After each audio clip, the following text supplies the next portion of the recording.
All glories to the assembled devotees. All glories to the assembled devotees. All glories to Sri Guru and Gauranga. All glories to Sri Prabhupada.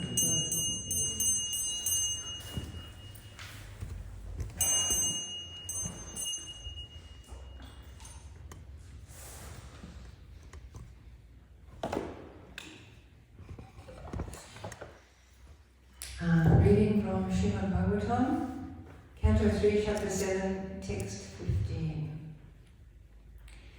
Vidura Uvacha Vidura Uvacha Sanchina Samsayo Mayam Samchina Samshayo Mayam Tava Sukta Sinavipo Tava Sukta Sunaviho Ubhayatrapi Bhagavan Ubhayatra Bhagavan Mano Me Sampradhavati Manami Sampradhavati Vidura Uvacha Vidura Uvacha Sanchina Samsayo Mayam Sanchina Samshayo Mayam Tava Sukta Sinavipo Tava Sukta Sunaviho Ubhayatrapi Bhagavan Ubhayatra Bhagavan Mano Me Sampradhavati Manome Sampradhavati Vidura Uvacha Vidura Uvacha Sanchina Samsayo Mayam Sanchina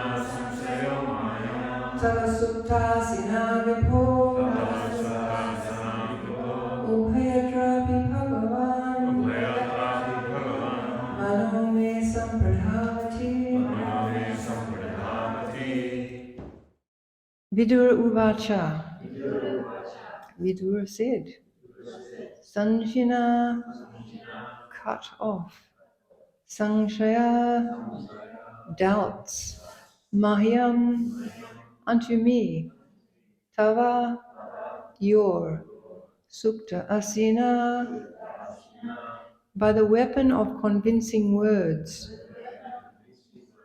Vibho O my Lord Ubhayatra Api both in God and in the living entity Bhagavan O powerful one Mana mind my Sampradhavati perfectly entering. Translation. Vidura said, O powerful sage, my Lord, all my doubts about the Supreme Personality of Godhead and the living entities have now been removed by your convincing words. My mind is now perfectly entering into them.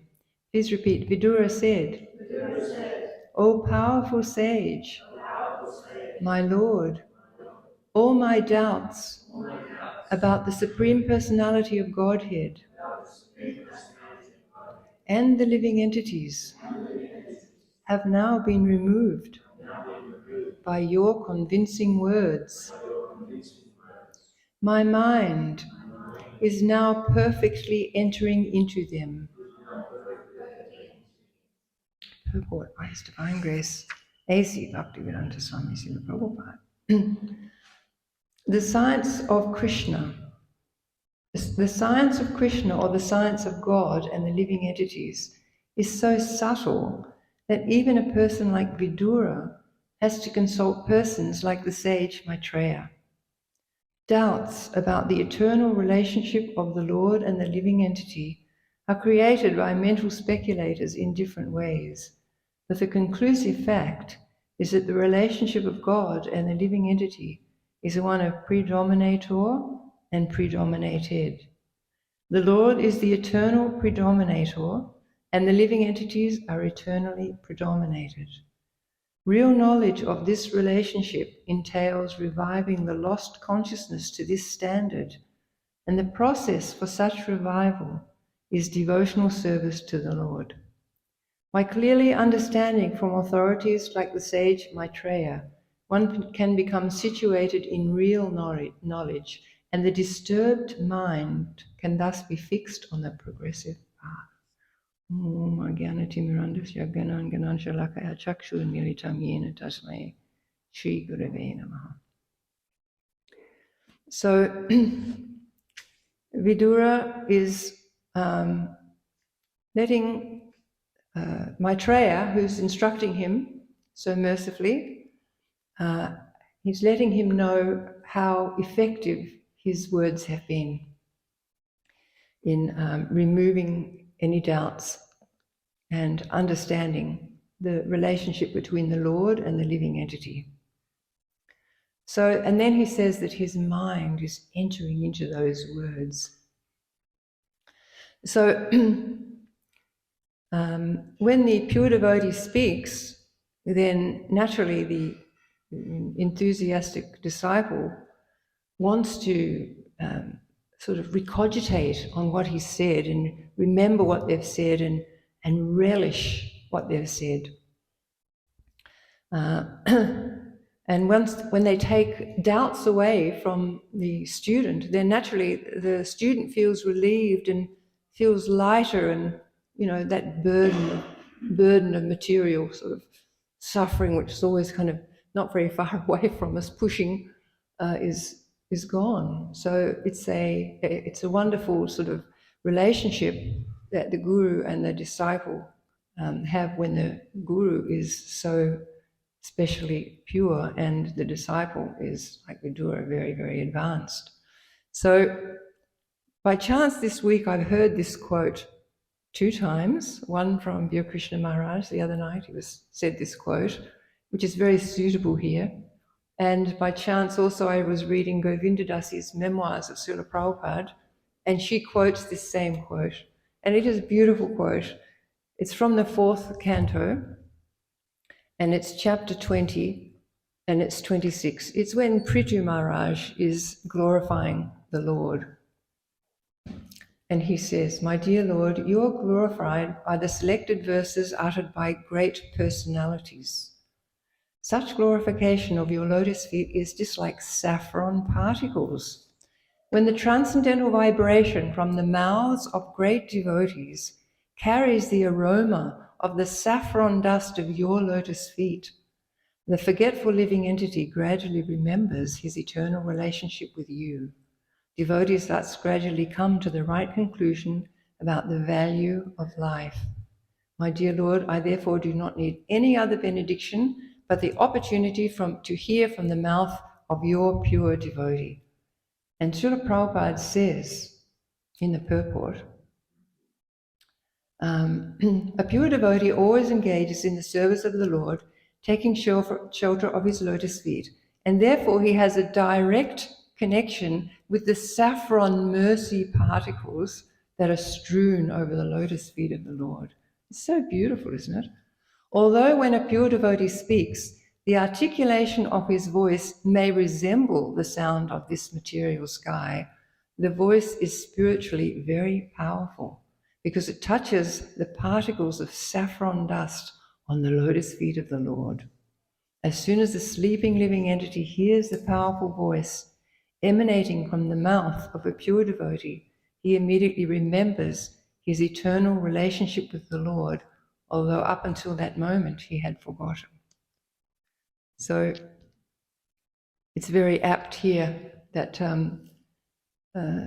Vidura is accepting these saffron particles from the Lord through the mouth of his spiritual master Maitreya, and he's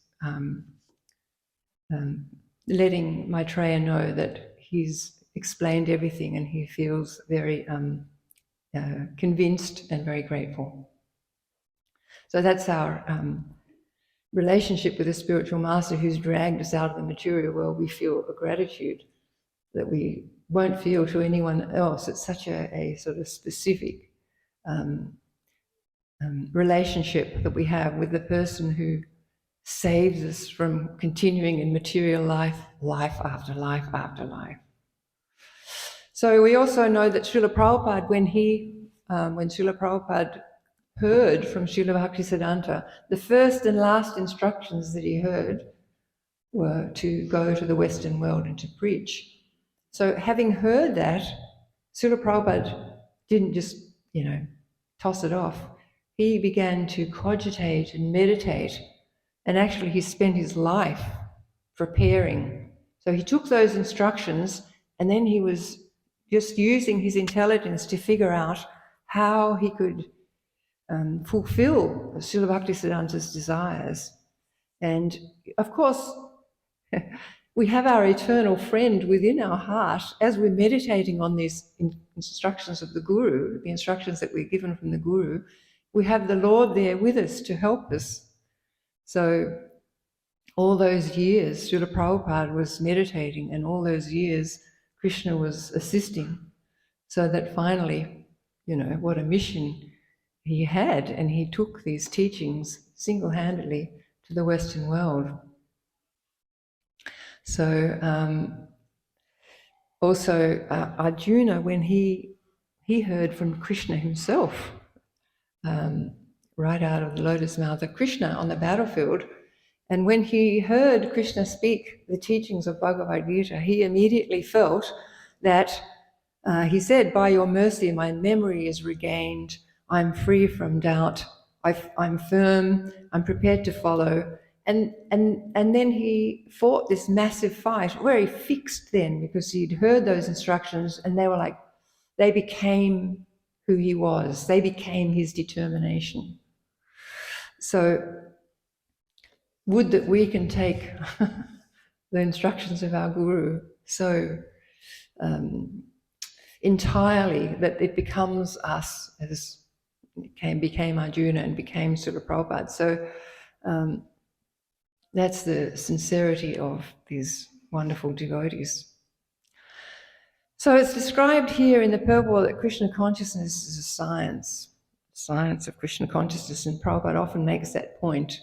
So it's not speculative, it's not something shadowy, it's not something sentimental, and it's not blind faith.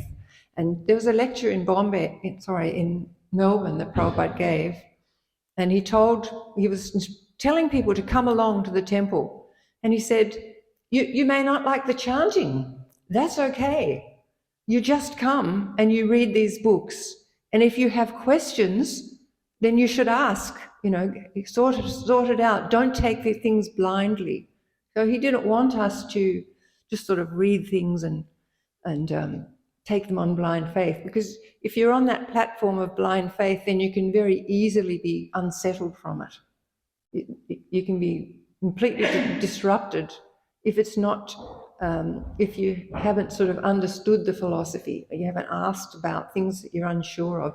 And sometimes it may be, like I have a Bhagavatam buddy every day, and we come across things and we're thinking, oh my gosh, we're going to have to ask someone advanced, because we can't, quite get that, we can't understand it. So you can always put something on the back burner and ask later on, you know what I mean? But it is important to not just take things on surface value if you don't understand them. Somehow or another, you have to take assistance to help to understand them, because we want this to be completely deep, this understanding to be completely deep. And in that way, we won't be able to be shaken and disturbed from that.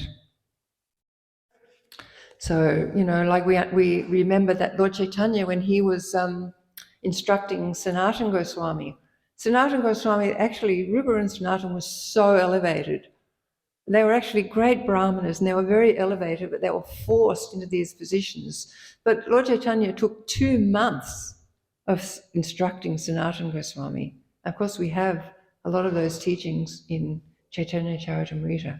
And then another 10 days for Rupa Goswami, because he wanted that they could really understand the science, because he was asking them to write books, which they did, for humanity.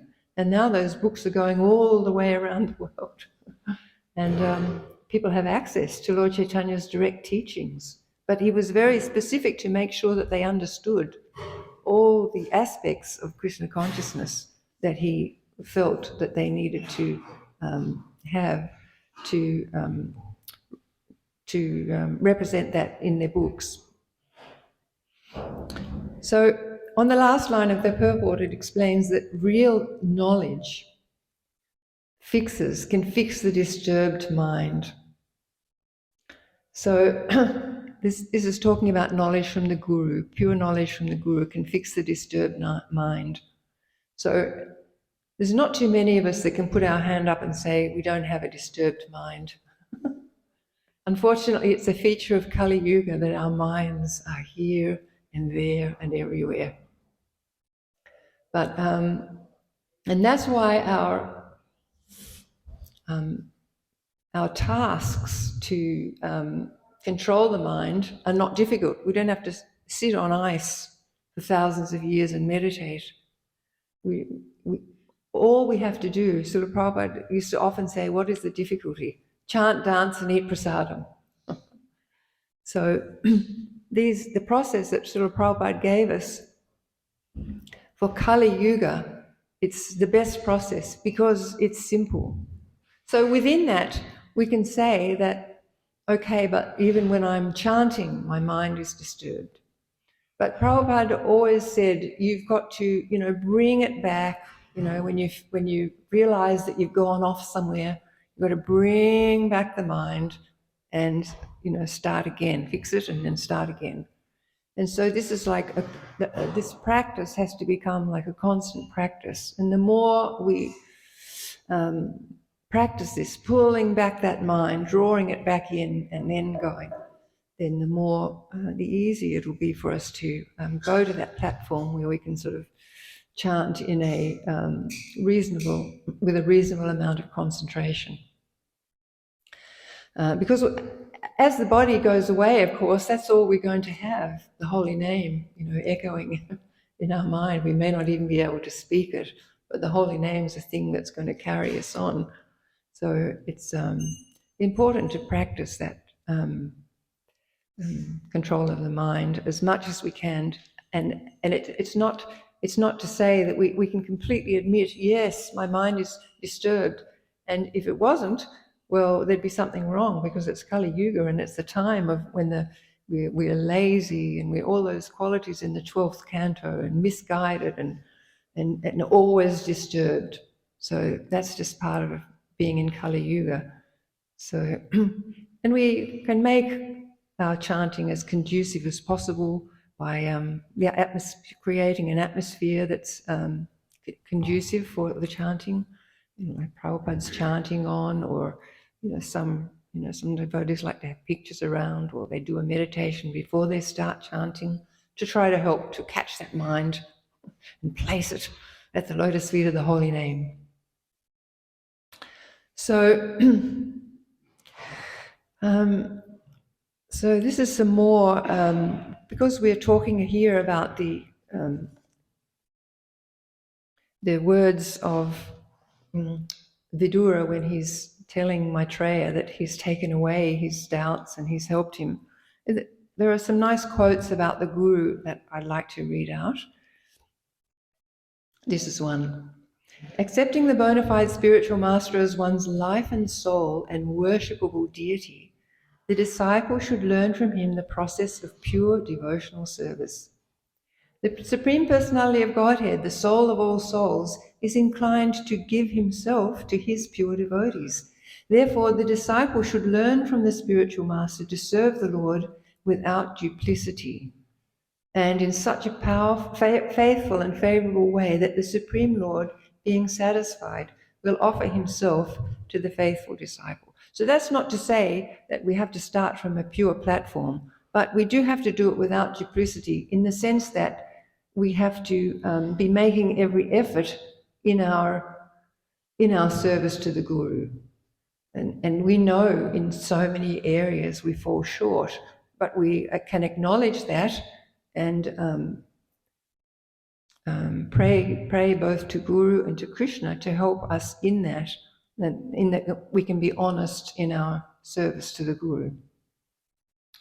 And then there's another quote I had.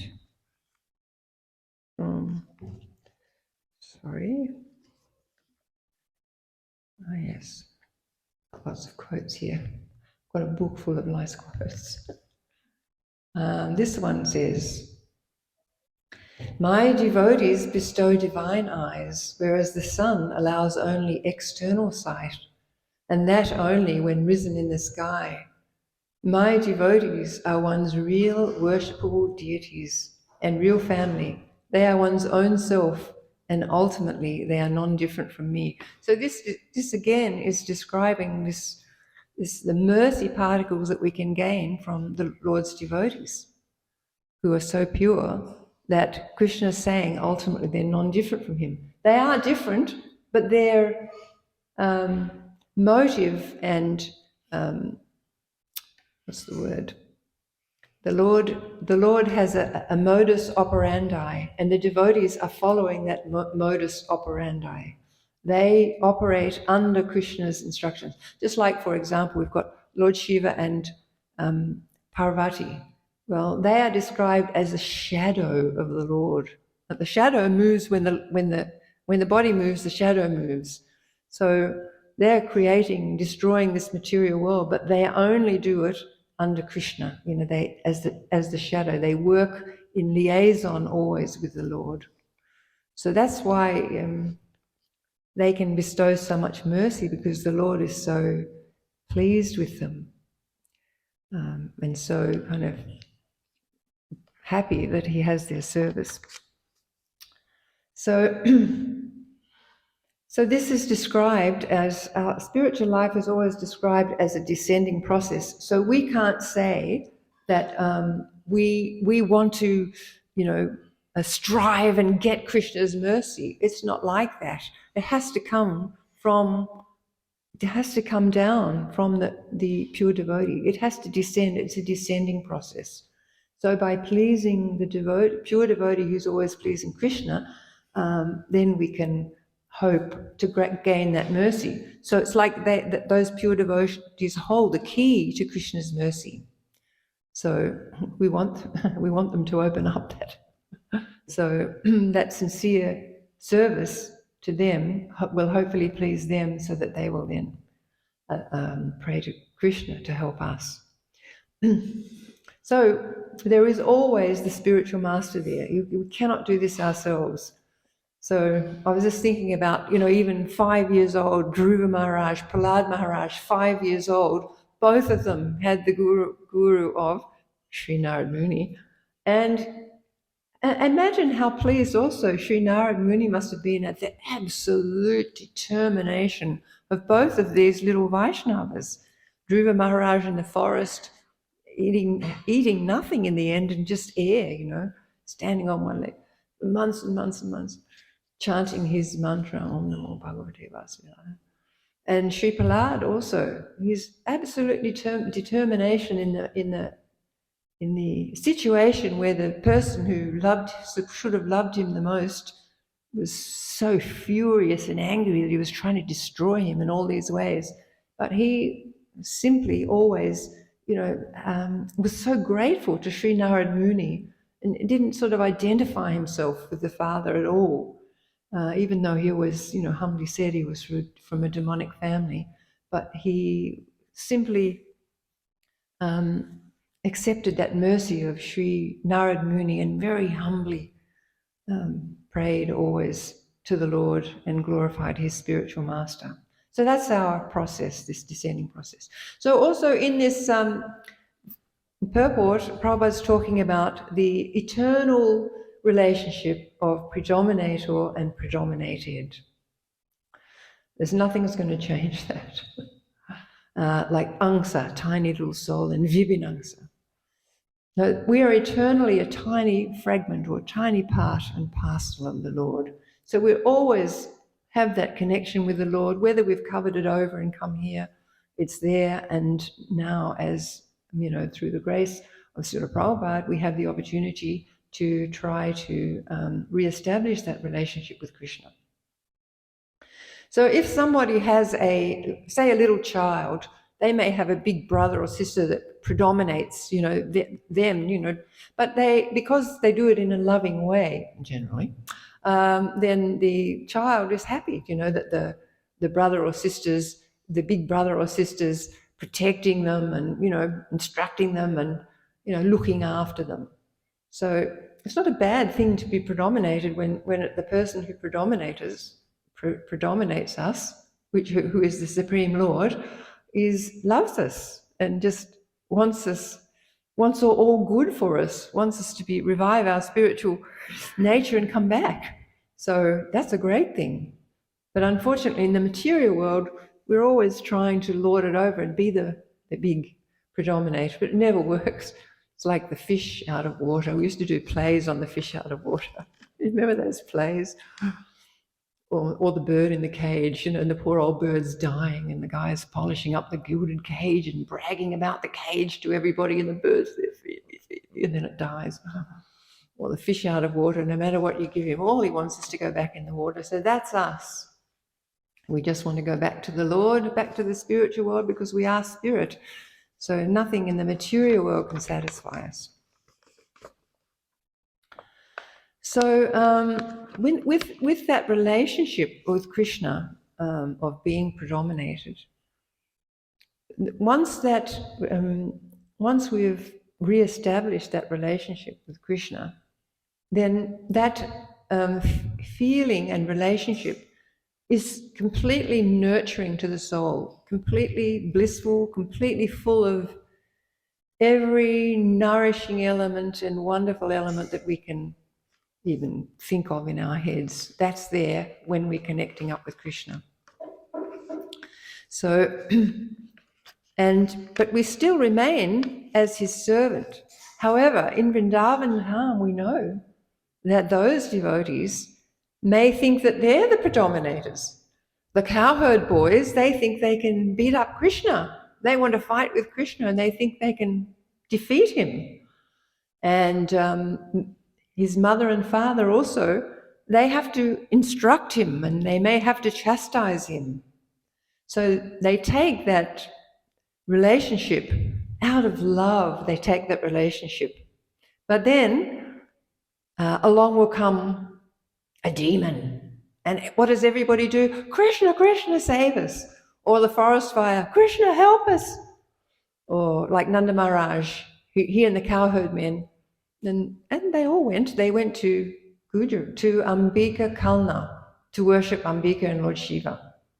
So when they were coming back, there was this big giant lizard, huge enormous lizard that started swallowing Nanda Maharaj.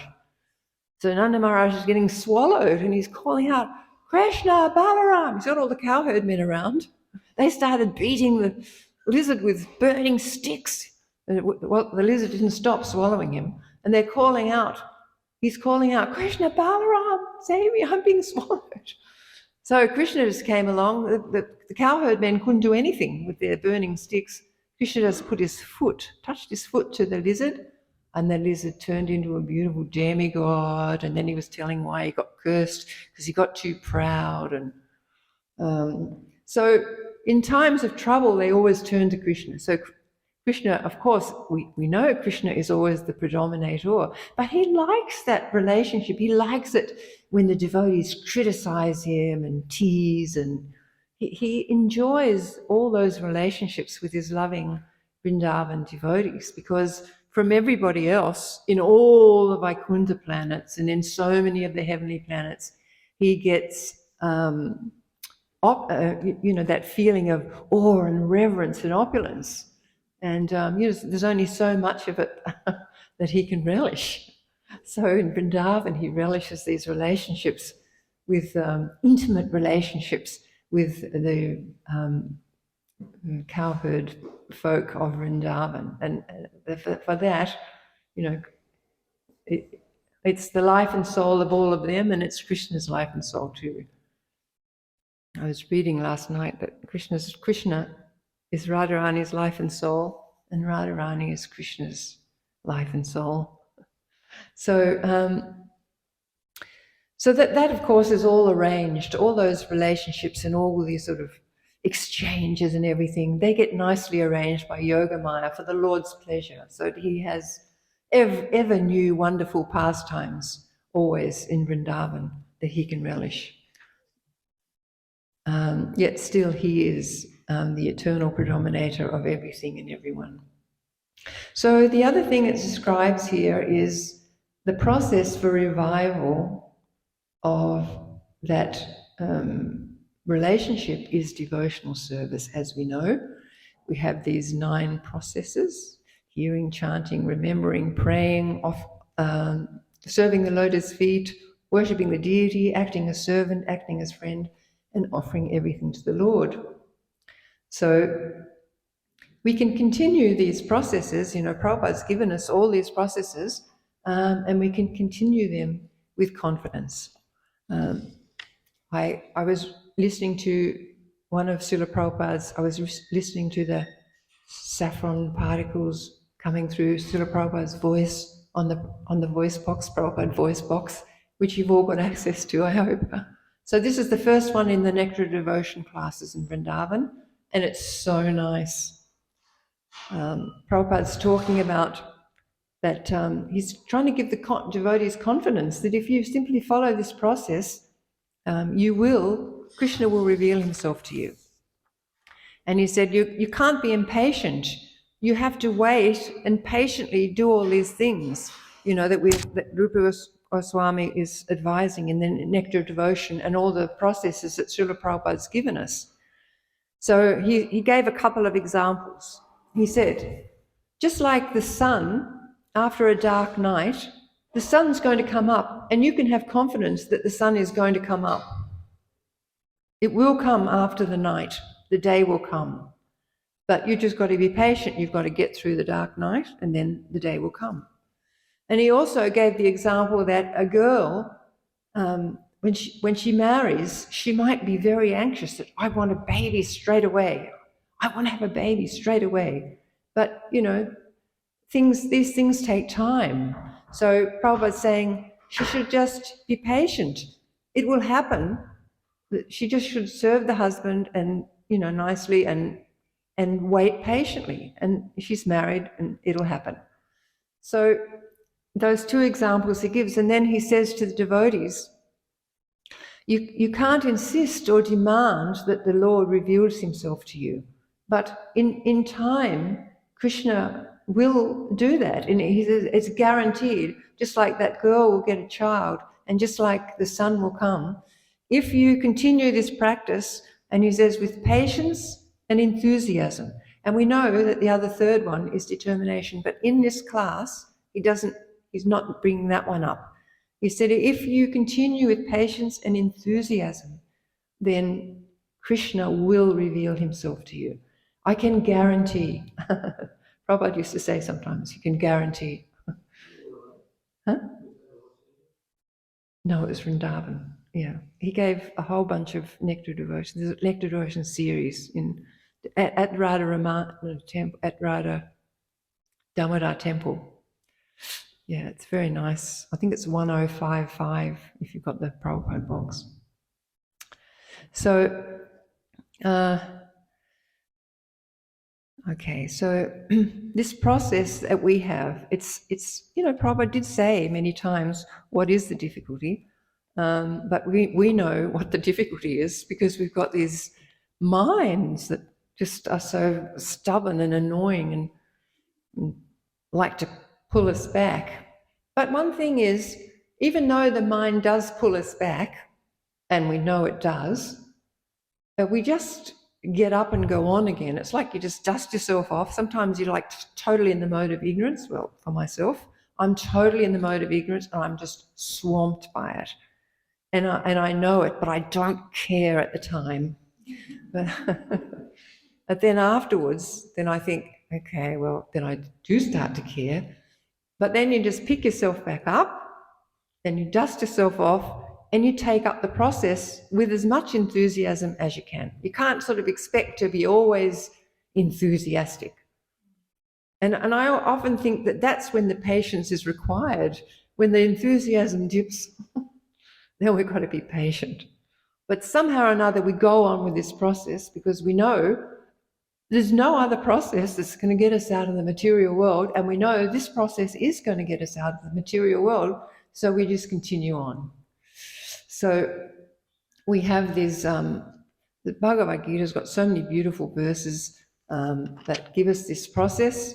Of course, there's two verses that are so similar, and one's 9:34 and the other one's 18:65, and you'll probably know it, Manmana Bhava Madbhakto. Majjaji mam namaskuru. So that's always thinking of me, becoming my devotee, worshipping me, offer obeisances. And then it says, mam evaishyasi yuktvaivam atmana mat parayana. And this one is, by being completely absorbed in me, surely you will come to me. And Srila Prabhupada is one sentence, couple of sentences of purport. Prabhupada says, one should lower his head before the deity and engage his mind, his body, his activities, everything. That will make one fully absorbed in Krishna without deviation. This will help one transfer into the Krishna Loka. And then there's the same half, first half, 1865, which is Manmana Bhavaman Bhakto Mad Yaji Mam Namaskuru Mam Evaishasi Satyam Te Pratijane Priyosi Me. Difference. Always think of me, become my devotee, worship me and offer your homage. Thus you will come to me without fail. I promise you this because you are my very dear friend. And Prabhupada says in the purport, life should be so molded that one will always have the chance to think of Krishna. One should always act in such a way that all his daily activities are in connection with Krishna. He should arrange his life in such a way that throughout the 24 hours he cannot but think of Krishna. And the Lord's promise is that anyone who is in such pure Krishna consciousness will certainly return to the abode of Krishna, where he will be engaged in the association of Krishna face to face. So it's so encouraging, you know, and we have the method. So I guess the main, of course, this verse is about the words of the Guru. So the main thing is to connect up as much as you can with those saffron particles coming through the mouth of the pure devotee, and not to be discouraged, to have some patience in the process, and as much enthusiasm as possible. And you will get all Krishna's blessings and you will see him face to face. Thank you very much for listening. If anybody has something to ask or refute or say.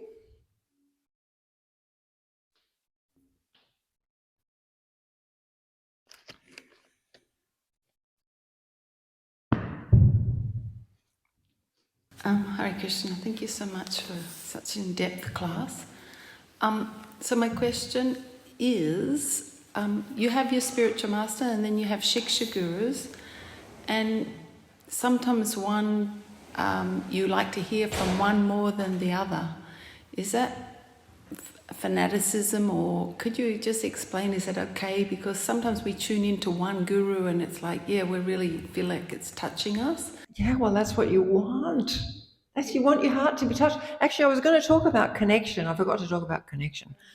But the important thing in everything we do is connection. The important thing in chanting is not is not what you say. I mean, it is what you say, but it's the feeling that goes behind saying. I mean, with Krishna's name, it's perfect anyway. But it has to be, if you want the highest benefit, you have to be connecting.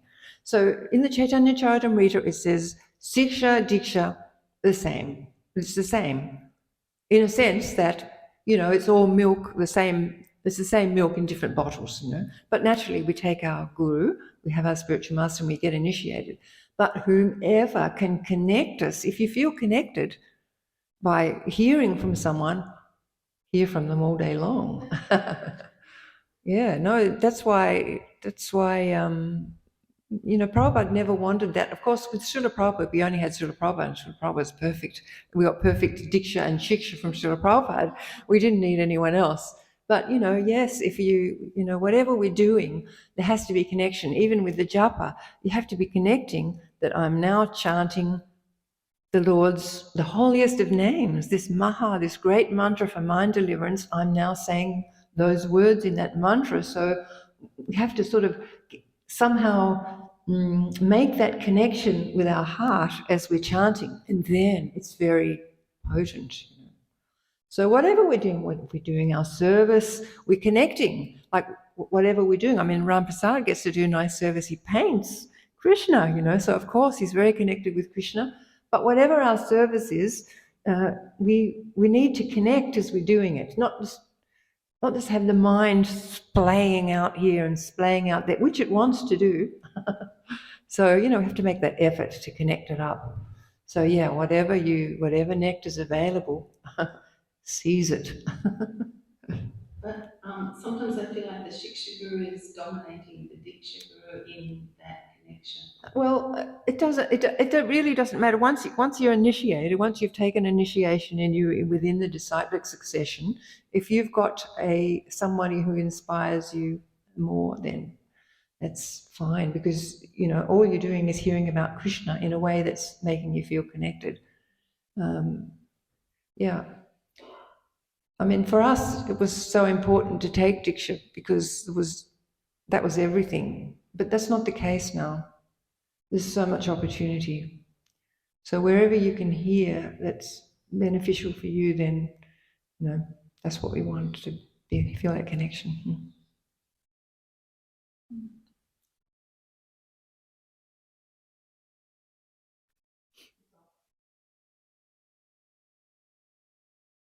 Thank you for the class.